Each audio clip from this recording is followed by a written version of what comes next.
Hi, welcome to ActiveLab, the official podcast of Active SGV. I'm Wes Rudiman with Active SGV, and today I'm happy to be speaking with Judy Chu, U.S. Representative for California's 28th Congressional District, as part of our special series on honorees for this year's Noches de las Luminarias awards event.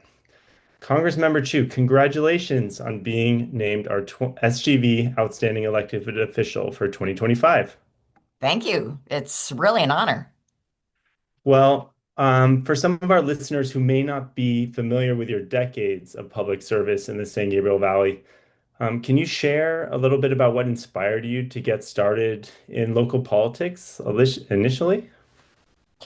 Well, what drew me into public service was realizing that people like me were rarely seen in positions of power. In college, I discovered Asian American studies and I learned about inequities that happened due to the laws of Congress. It's like the Chinese Exclusion Act of 1882 and the imprisonment of Japanese Americans during World War II. And those actions can scar generations of people. Years later, an English only movement erupted in my hometown of Monterey Park, California. It, it was a reaction to the new immigrants moving in. The old time residents had a hard time with it, and they wanted only English on the signs in the city and only English books in the library. The last straw was when they passed a resolution in city council saying that only English should be spoken in the city. So I joined a coalition to fight back. We circulated petitions and got thousands of signatures, and finally we succeeded in overturning it. But it then became apparent that the city council did not represent the city. So I ran for the city council to ensure that there would be dialogue and appreciation of diversity and attention paid to all the residents of the city. And so I did win. And I then got elected to the California State Assembly and then finally got elected to Congress, becoming the first Chinese American woman elected to Congress in history. Yeah, that's quite a history. And I recall, was that in the 80s when this initial kind of that issue arose in Monterey Park? Because I was a child at the time and I remember it being in the news, like being covered. It was a significant issue regionally.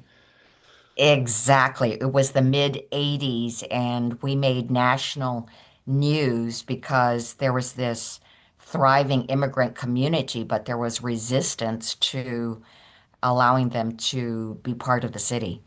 So it presented a tremendous polarizing moment in our history, and I made it my mission to try to bring about dialogue and a communication between all the residents of the city.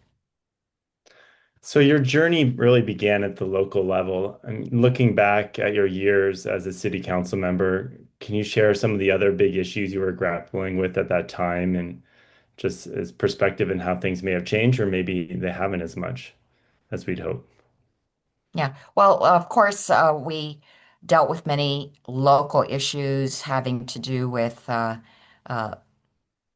what was thought of as overdevelopment at the time, and in fact, we tried to bring about planning for the city that would not only make it thrive economically, but also ensure that residents could have that local feel and that this wasn't going to be a city that would be overdeveloped. Uh, I worked on street issues, making sure that the streets were safe and that they were maintained. We worked on parks, and in fact, this is a city that has a park within a mile of every resident. And of course, I worked to make sure that those parks were upgraded. And I worked to address diversity. I actually founded this series of events called Harmony Month. And I worked in these series of events to have greater communication. For instance, we had a citywide essay contest on what it means to live in a multicultural city. And it was very successful. Several years later, we actually got the grand prize for innovation in addressing diversity by the League of California Cities. And as we sat there accepting the award from the governor, I thought, how far we've come. Wow.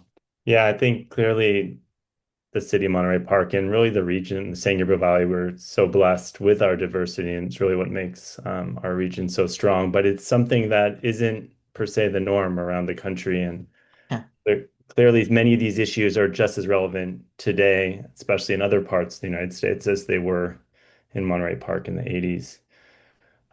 So we've heard that Congress can be a challenging place to get things done.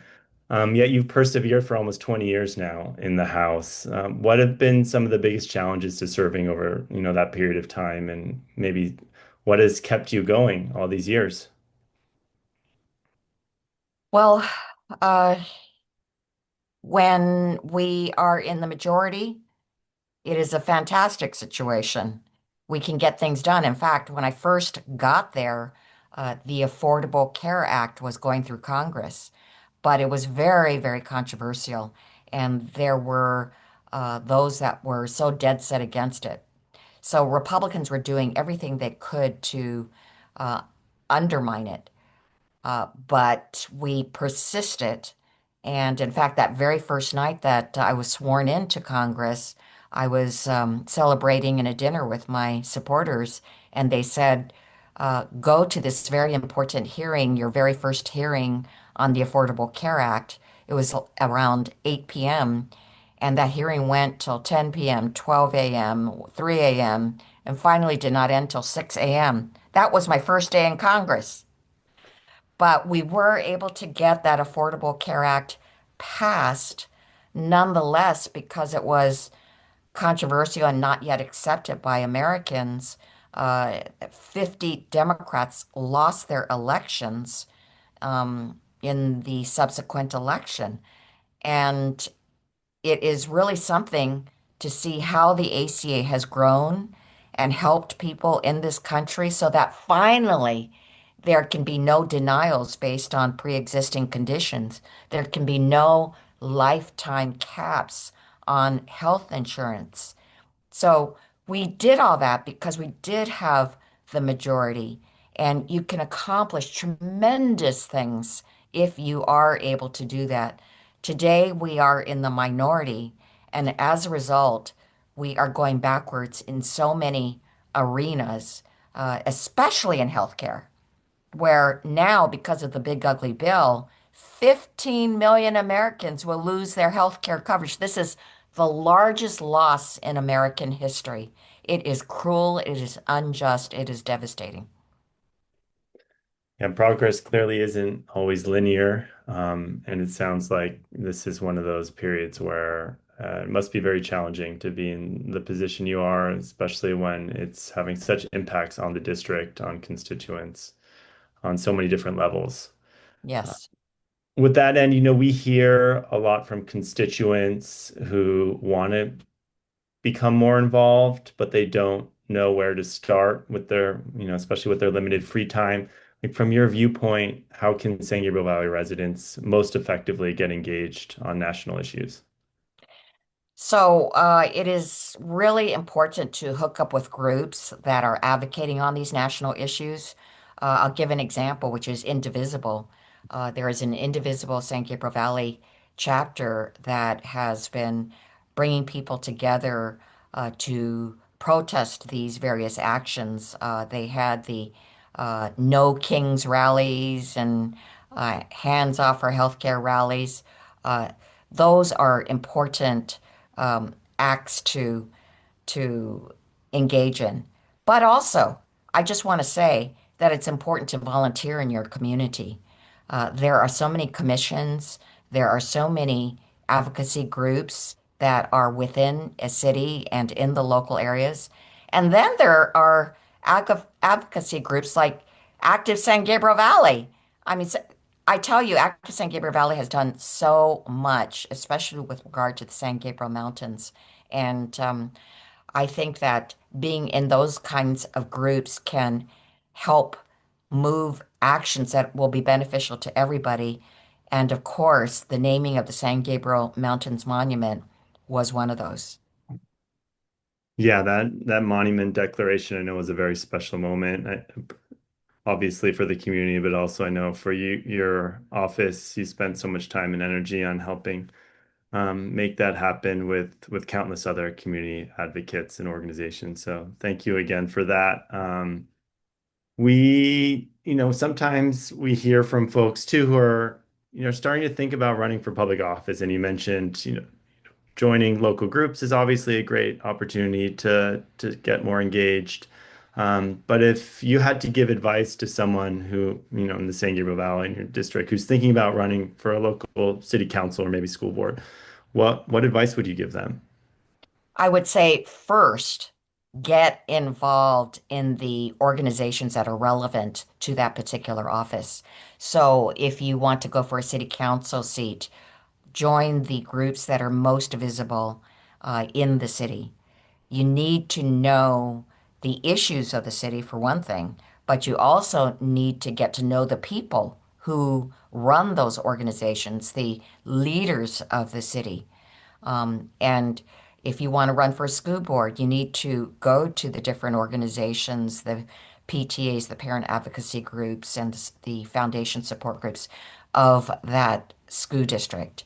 So that is the most important thing because people need to get to know you. They need to know what kind of person you are, and they especially want to know that you are dedicated to the causes of that particular institution, of that city, of that school board. And it's really great if you can take a leadership role in any of those groups so they can see how exactly you would operate. Yeah, that's great advice. I know we have such a rich number of cities in the San Gabriel Valley that some of the communities have more groups and kind of organized coalitions than others. So I think, like for example, in our case, there weren't many groups working on street safety issues. So that was one of the reasons why we started Active SGV and with other local advocates. But that I think that's another thing folks can do as well is if there isn't that group, if you see a missing link or need, you can certainly step up and put your foot in there before running for elected office. I Um, think that's a wonderful example of showing leadership on an issue that affects your city and the local environment.